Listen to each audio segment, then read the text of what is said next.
Hi, everyone. Hello, everyone. My name is Sophie. Good evening, and thank you so much for tuning in. We here at Books and Books, an independently owned bookstore in Miami, Florida, and in partnership with Miami Book Fair, are so delighted to welcome you to a virtual evening with Sorayya Khan and Lily King to discuss the new book, We Take Our Cities With Us, a memoir, published by our friends at Mad Creek Books. A bit about our author tonight. Sorayya Khan is the author of the novels City of Spies, Five Queens Road, and Noor.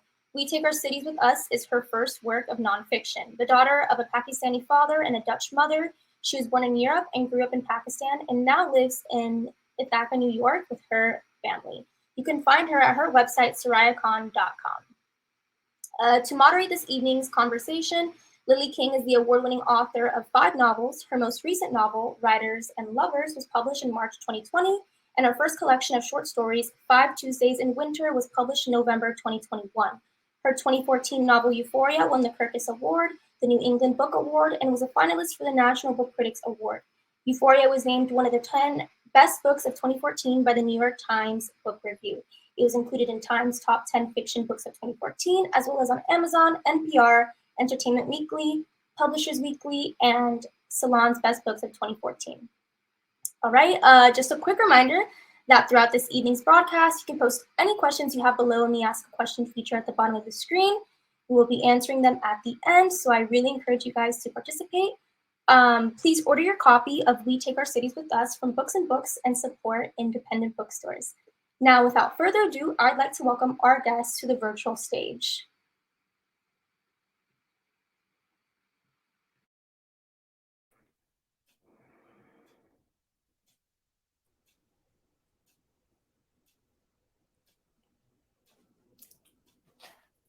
Hi, Sorayya.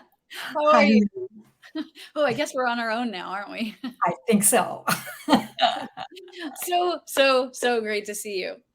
So we're here to talk about Sorayya's new book, first memoir, We Take Our Cities With Us, which I read in manuscript form and fell madly in love with it. It is, you pack so much into this very small book. I mean, we just have to see a page number 144.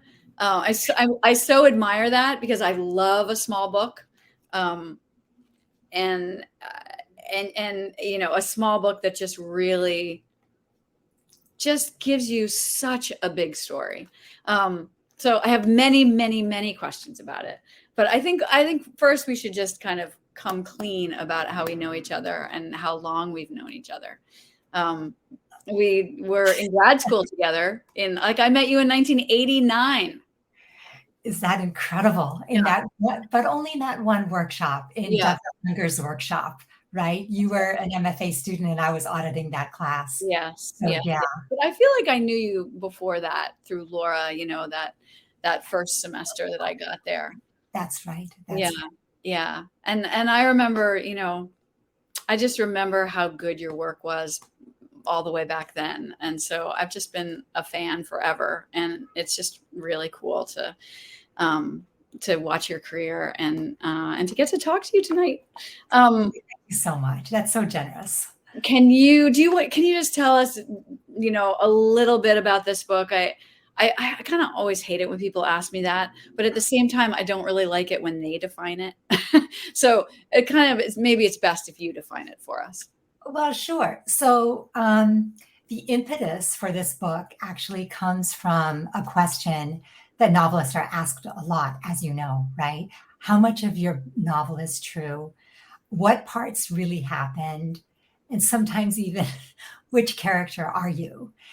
And I grappled with that a lot, especially after my last novel, City of Spies, which is written in first person as if memoir, but isn't. Mm-hmm. And so I thought I would just tackle that question, what happened, head on. And initially it was more as an experiment than anything.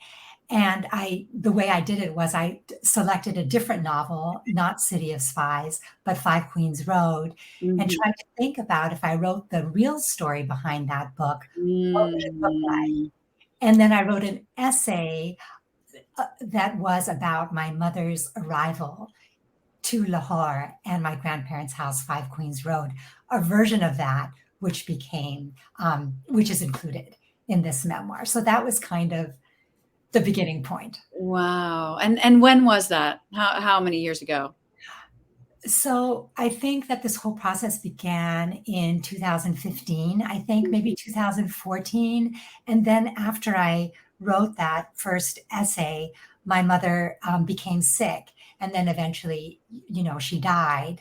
But by then I had moved along from writing an essay, that first essay about Lahore. Then I wrote an essay about Islamabad. And, so originally it was a collection of essays where I tried to tell the story of my life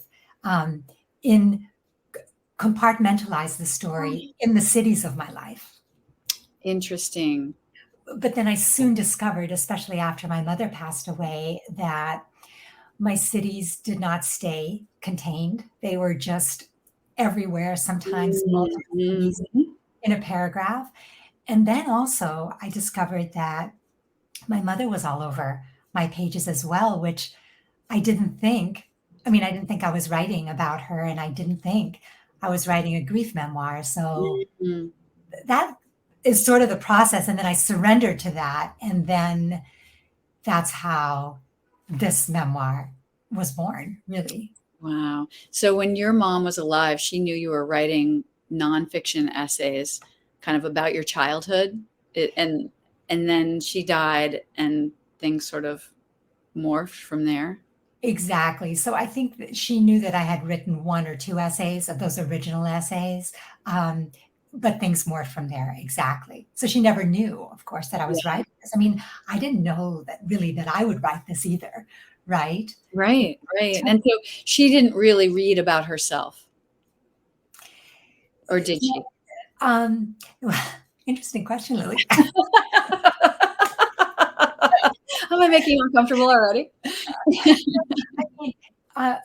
She didn't read about herself, right? Because I didn't really write about her. Yeah. But she saw herself in my novels and didn't always appreciate how she was being portrayed. And we used to have these conversations about that the character in the book in my novel wasn't her, but it's a difficult thing to convince somebody of. And we would have this ongoing conversation. Actually, towards the end of her life, we had this really funny moment. We were having this discussion, and my brother and sister and I were in the hospital room with my mother, and my mother was talking about 5 Queens Road, which was my grandparents' home. And she said, "Remember when the girls buried their jewelry on the rooftop?"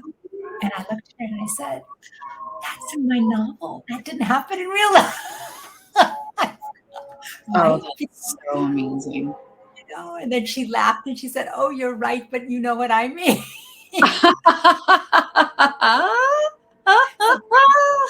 Wow. And so was she a reader? Could she understand, was she a reader of fiction, and could she understand? I know, that people understand, and then they, do they really understand? And yeah, they feel exposed, and you as the writer are using things that are useful to you for the novel, but then you have to make up all this other stuff, and sometimes you have to do kind of an amalgamation of a character that does pull from real life but is not what you're trying to say about your mother. And did she get all of that, or do you feel like it was just like a long conversation? My mother was a very serious reader, actually. She loved fiction. She read across the genres, so one of the things that we did was share reading recommendations, right? We shared books. She introduced me to all sorts of books. But, I think intellectually she understood this distinction between fiction and real life. But, given that I draw on premises from my childhood and from our lives, I think it's difficult sometimes for family members to, accept the distance, that they're not living they live where they live. They don't live in my books. Right. Except she does live in this book. And so maybe we should ground, like, ground your childhood for the reader, maybe give people a sense of the cities. What are the cities, and where are we going in this book? Sure. So the cities range from Ithaca, New York, which is where I live now, um, to Lahore, Pakistan, which is where my grandparents' home that we were just discussing, Five Queens Road is. Your dad's parents. My dad's parents, exactly. Sorry. And then Islamabad, which is where I grew up. Mm-hmm. Syracuse, which is where I met Lily, and where my children were born. And then surprisingly, also two cities that I think of as my mother's city. Now I also think of them as my own, but Amsterdam and Maastricht in the Netherlands, and then Vienna, which is Vienna, Austria, which is where I was born. So I think that's 7 cities. It's a mouthful. Yeah.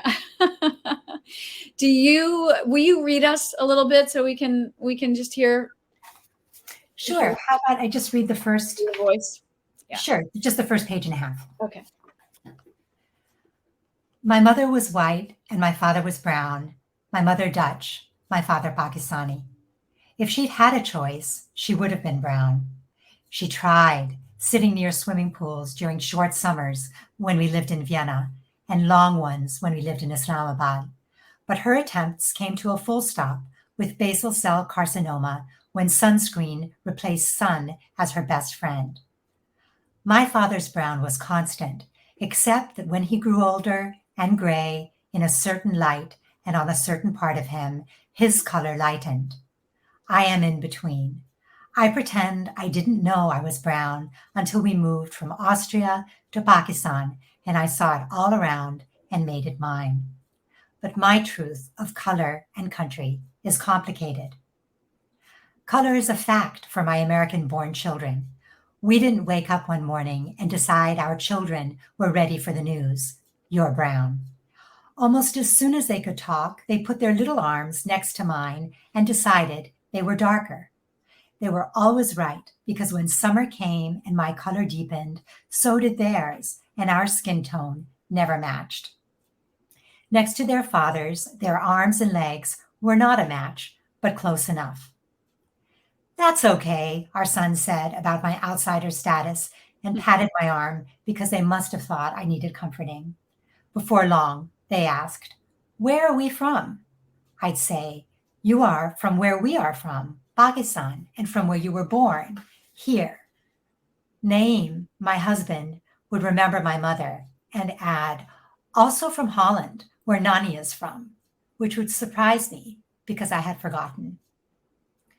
There is no flag for their combination, and anyway, the white in that equation, the 1/4 of them that is my mother, was ignored even then.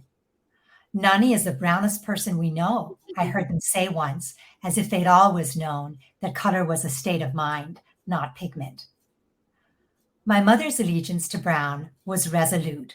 She was forever on the side of the underdog, as if she'd lived it coming of age in Amsterdam during World War II as the daughter, granddaughter, and great-granddaughter of white Catholics.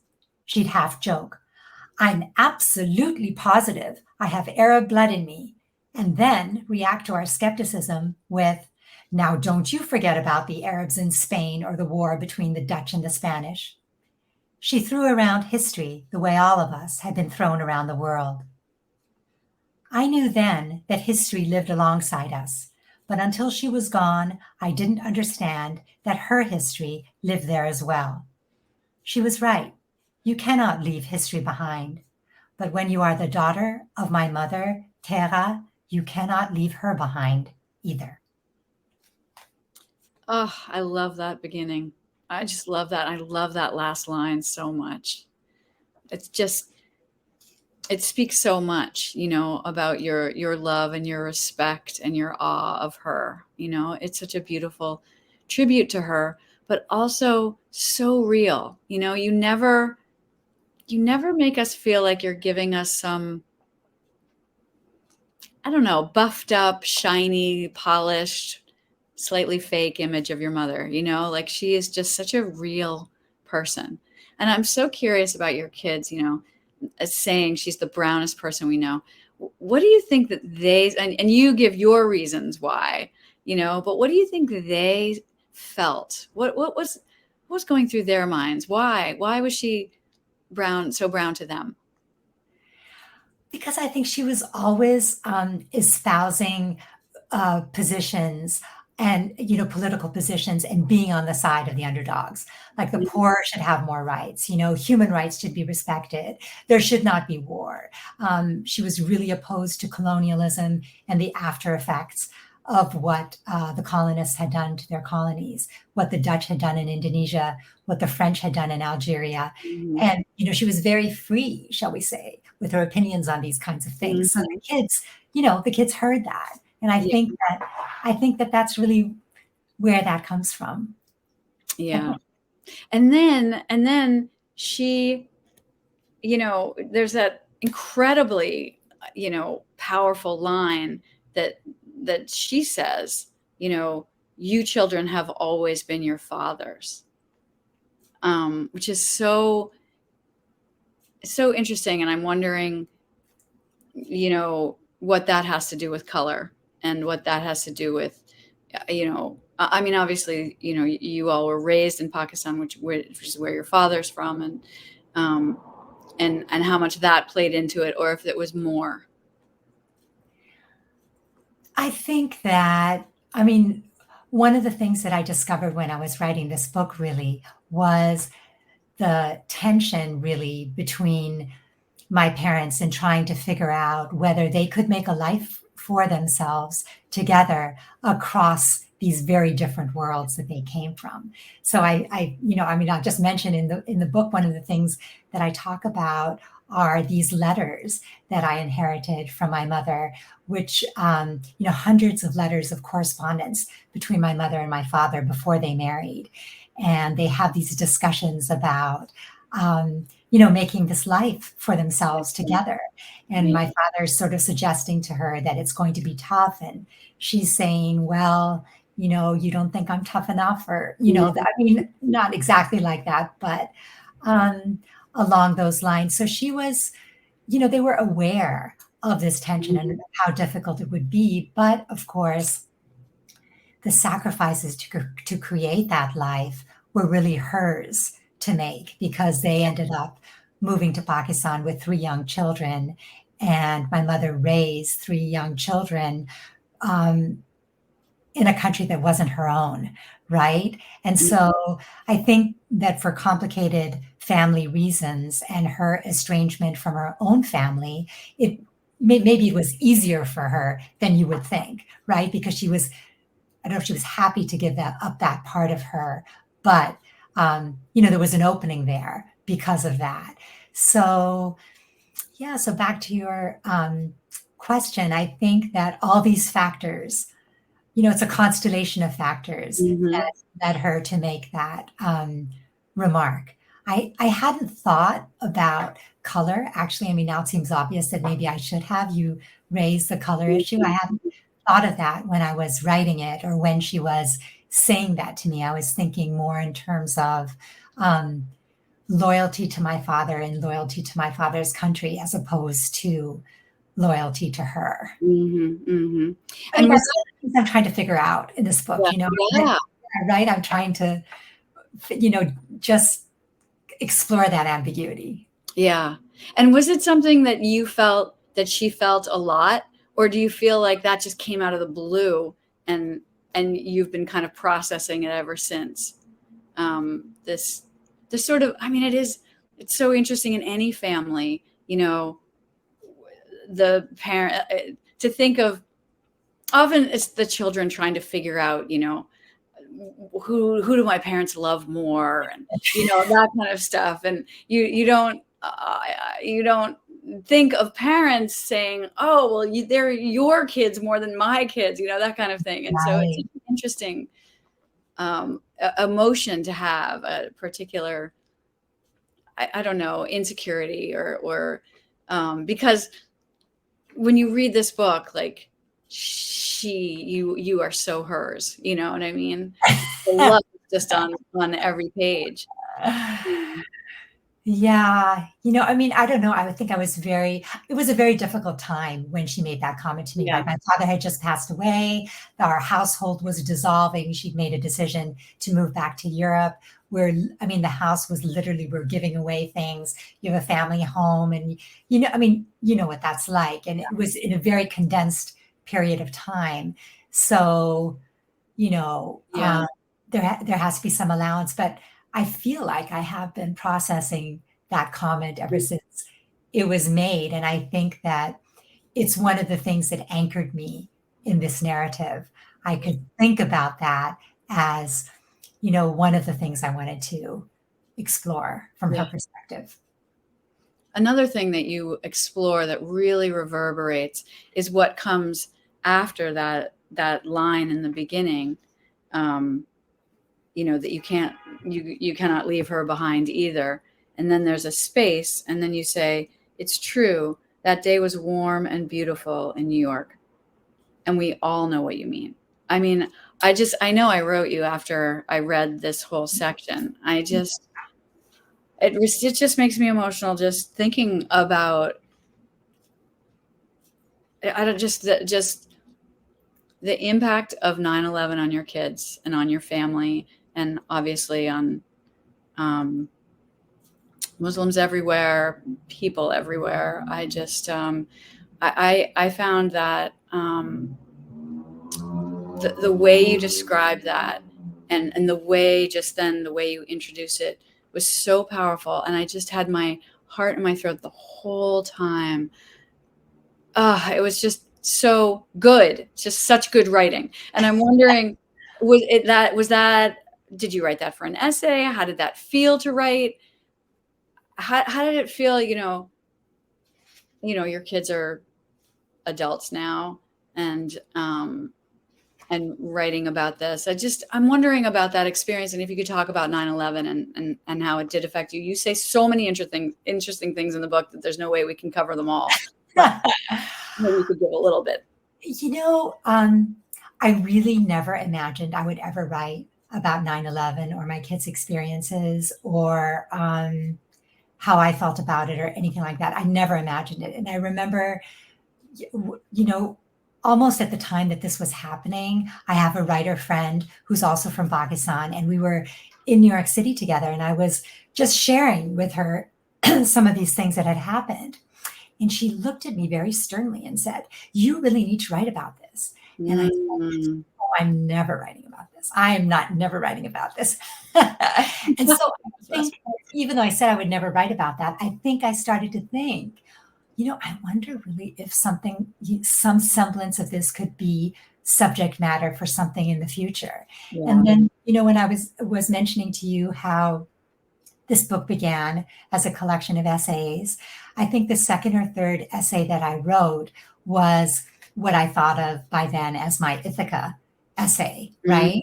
And Mm-hmm. then I thought, well, you know, we moved to Ithaca when our children were very small and they began school here. And then, of course, the defining characteristic is, you know, how they managed their new reality after 9/11. Um, and I mean, as a writer, I'm interested anyway in the relationship between individuals and larger Mm-hmm. events and structures that we don't have control over, whether it's 9/11 or for me, the hanging of a prime minister in Pakistan, right? These are things we cannot control, yet they affect who we are and how we think of the world and how we think of ourselves, Yeah. right?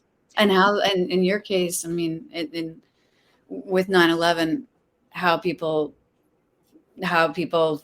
suddenly, like, thought of your children. I mean, how suddenly your children and so many children and so many people got redefined on that day, Right.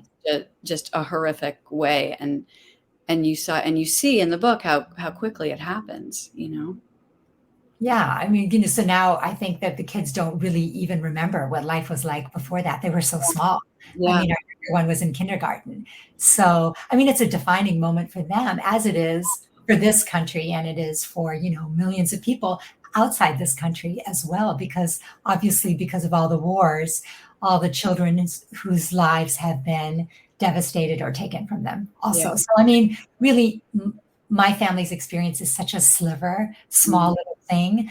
But I mean, as a writer, it just, I think I just finally decided that it was something that if I was going to be honest about the cities in my life, I would have to write about this. And then if I was going to write about this, I wanted to start with that morning because it happened so early. And I just wanted to say it was a warm and beautiful. I mean, that line came to me. It wasn't anything that I worked on. It was very simple, Yeah. right? It was just the way it was.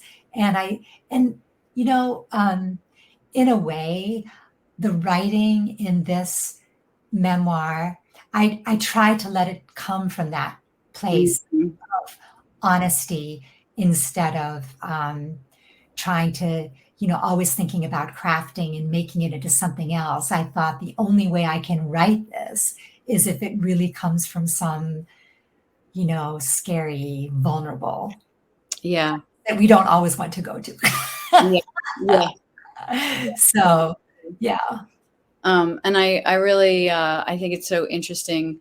One of the ways, 9/11 reverberates is later on you say that, that it sort of prevented your kids from assimilating in the way that they would have. And really, and because of that, perhaps made them feel their heritage and their, the other countries that they came from kind of, maybe more powerfully, or, I thought that so interesting, the way the definition of it that lasts for forever, Right. I know I have a gazillion more questions and we have like one more minute to talk. I mean, the passage of time. Can we just talk about the passage of time? Because, and it kind of ties into the structure of the book, because I feel like, there's sort of loops, like we loop through and we loop through, which is so interesting. And you said, I read in some interview today, I forget which magazine, but how, so you had this idea for the structure, and perhaps you meant the essays, and then you, when you returned to it and you realized it was, about your mother and about grief, and her story, you talked about returning with a novelist's eye. And I'm wondering what you meant by that, and how you think of the structure of this book. And certainly in the context of the passage of time, which is so interesting. And I feel like the passage of time, as we get older, just gets more fascinating, more absurd, and more shocking, with every year. And I think I really felt that you're kind of returning to these places, returning to them in your mind, returning them to them in real life. And it feels like such rich material. Well, in terms of the novelist's eye, I mean, honestly, I felt that after I had that collection of essays that we talked about earlier, and I knew that it wasn't really working, and the collection wasn't really doing what I wanted it to do. And I think maybe I didn't know what I wanted it to do until I had done this first draft, But what I meant in terms of the novelist's eye is that,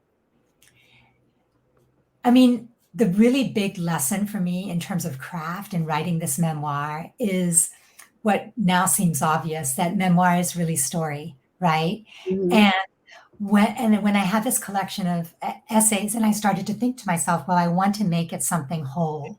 I want it to be whole. I don't want it to be bits and pieces that are just tangentially connected. And then I started to think, if I were a novelist and I had all this material, if I were, what would I do? Right. And then I started to think, what could be the arc? And by that time I had admitted, I had surrendered to the fact that my mother was a key player. And then, of course, it's a grief memoir in some fundamental sense. And so from her illness to her death is the spine of the novel. Mm. And then even though the beginning is outside of that and the end is outside of that, that allowed me to think, that arc allowed me to think of it as being the glue that held the story together. Mm-hmm. And then once I had that, then I could think about how the various bits of pieces in those essays fit together to hold up that spine, right? Like Mm-hmm. if it's architecture, you Yeah, think exactly. that. And so then I had to get rid of all sorts of things, right? Mm-hmm. Because unless they fed into this idea, I had to just mix it. Yeah. And, Yeah. so that helped me. And then I also had to start thinking about time as, I'd never thought about it as chronological, although that's what I was trying to do in the individual essays. Now I needed to think, if my mother's illness and her death was one arc, all the memories and the other moments of time had to have a reason to fit in, right? And I wanted, I knew I didn't know that I could do this, but I wanted memories to live on the page the way they live in our minds. Time, the present is the past and it's the future. Yeah. Right? Yeah. For all of us and for characters. Yeah. Yeah. No, and you really do capture that. And I'm wondering if it felt different than writing a novel. What were the differences between writing a novel and writing a memoir? And then do you think like it's changed you moving forward if you went back to fiction, if there's anything you learned from memoir?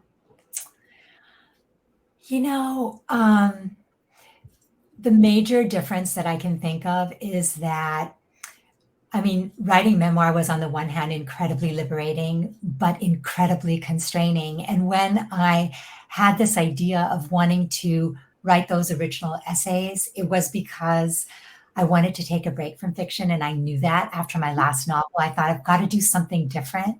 Mm-hmm. I didn't know what. And the reason why I thought that is because I was feeling so hemmed in. And now this sounds funny, but I was feeling so hemmed in by fiction, thinking I was getting so tired of, like, if you introduce a detail on page 5, it has to have a reason for being there, right?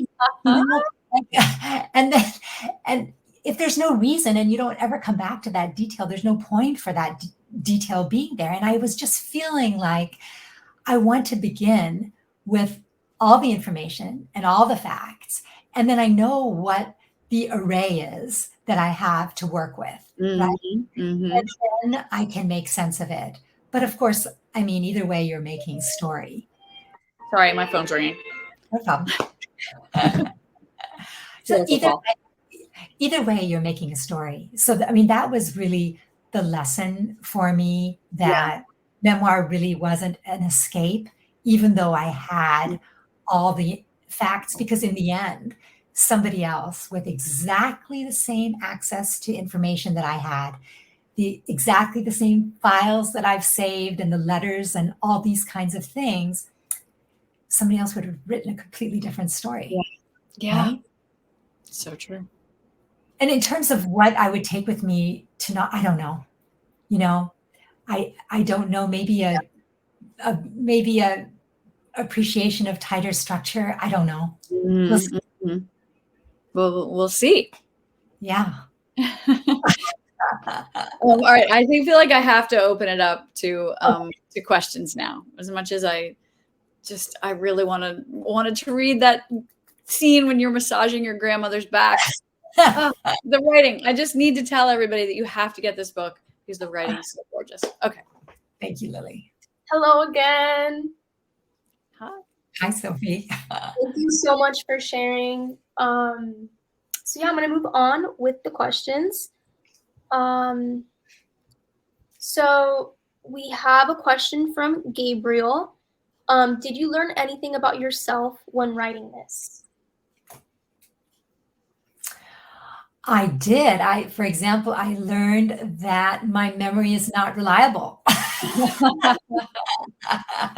So, because I would remember, there are several instances where I remembered things one particular way and was very stubborn about very stubborn and possessive about those memories. But then when I would check with my siblings, or I would be confronted with documents that suggested the dates were different or the story was a little bit different, I had to reassess. It was actually very humbling, and it made me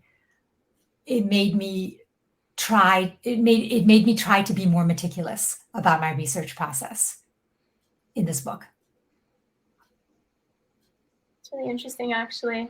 I know you answered a question kind of similar to this, but Emma Marie asked, was the memoir writing process drastically different from your fiction writing process? You could answer that. Maybe. The actual process of writing, I think, wasn't that different. I mean, I do the same kinds of things in my novels. I'm interested in research. I love archives, so I kind of took the tools that I usually apply to my fictional universe. I just took those and applied those to writing the memoir. That's the research part. The writing part, yeah, I don't think that there was a difference, except that the responsibility of writing memoir feels a little bit different, feels heavier. And so try to be more careful, and in that way, possibly less free. Yeah, no, I can totally see that. What type of archives would you look into for your research? For the memoir? Yeah, I was So, curious about that, actually. so all sorts of places. The Dutch have amazing online archives where you can access all sorts of information, from birth certificates and death certificates and registries of the people who have lived at a certain address. So it's actually possible to trace a family or residents of one particular address, which I find so fascinating, because there's nothing like that in Pakistan. So that would be one archive. Another archive that I spent a long time in, but never really got anywhere and didn't really make it into the book, is that I read a lot of Dutch colonial newspapers about Indonesia. I was trying desperately to find my great grandfather's name on a ship's passenger log to support my mother's belief that her grandfather had traveled to Indonesia as a man during World War I. So I was looking for his passport. I was looking for passenger logs. And then another thing that comes to mind is that paintings play a little bit of a role in the memoir. And there were some paintings in my mother's childhood home that I tried to follow. And tried to follow in terms of locating, first of all, did they exist? And then if they did exist, where are they now? And this was during the pandemic, and I befriended this Dutch art archivist who was so generous with his time, who responded to my questions and helped me out a lot. Well, I absolutely love that answer. That was so cool. We have a lot of questions coming in, actually. So this was a reply from a question that we had. This person asked, what is the one idea you want your reader to take away from this book? I think that I would want the reader to leave the reader with a glimpse into what coming from multiple places might look like, especially in terms of raising children or losing parents far from worlds that were once familiar to you. Wow. Okay. Another question that we have is, how did you approach the fact that your siblings would eventually read it and possibly have a different idea of your mother? I thought about that a lot while I wrote, but the way that I managed that, actually, not just my siblings, but my children and my husband as well.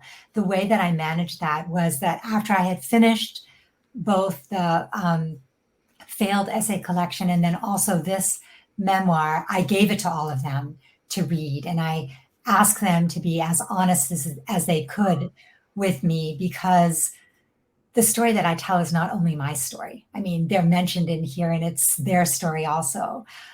But they were so generous and they didn't mind. I think there were a few factual things. My brother is a family historian, and there were a few factual things like years that he suggested I research further. But other than that, nobody minded. And I feel so lucky, because if they had minded, I don't know what I would have done.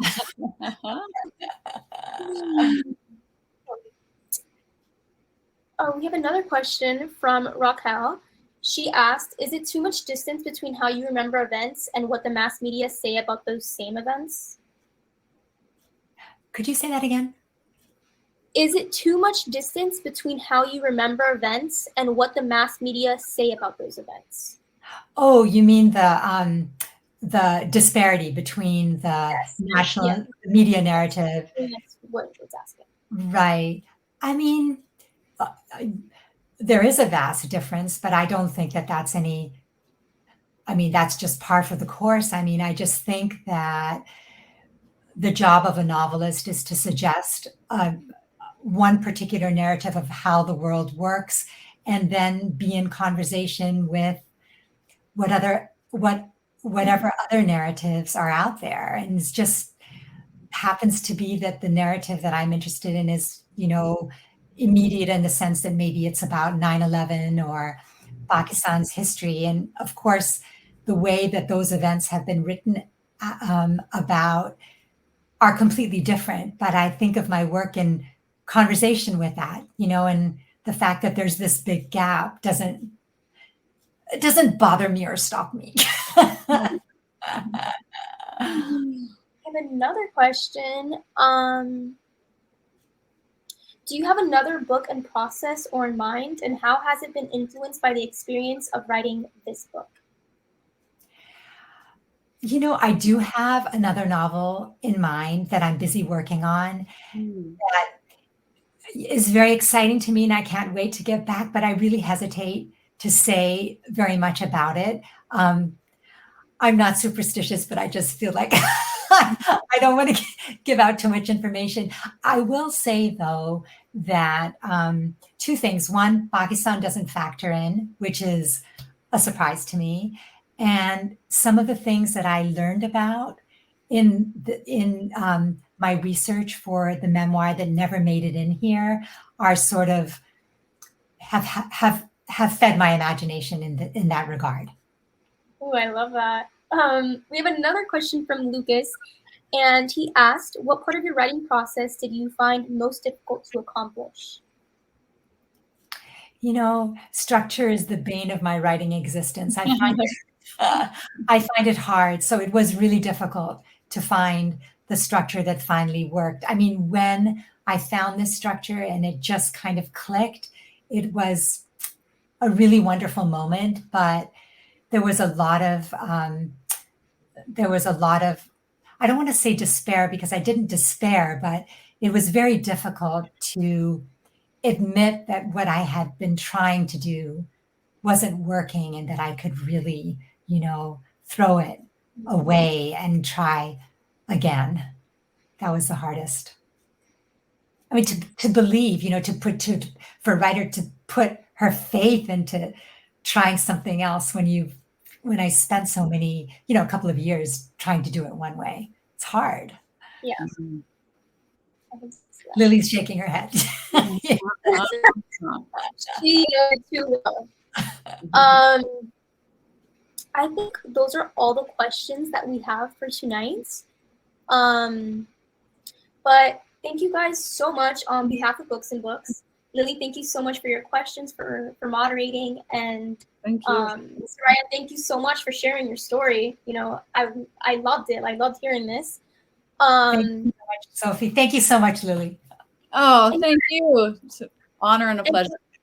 And thank you to the audience for participating. Their engagement was great. And I want to remind everyone to buy your copy of We Take Our Cities With Us. The link is in the description. And, oh, I think we have another last minute question. Oh, no, it's just a thank you. Just received the book in the mail today. Can't wait. It's a supportive little message. Thanks. Thank you, everyone. Wherever you are, I hope you have a great rest of your day. And yeah, I think I'm going to be ending the broadcast right now. Okay. Thank you so much, guys. Bye. Thank you so much. Bye-bye. Thank you.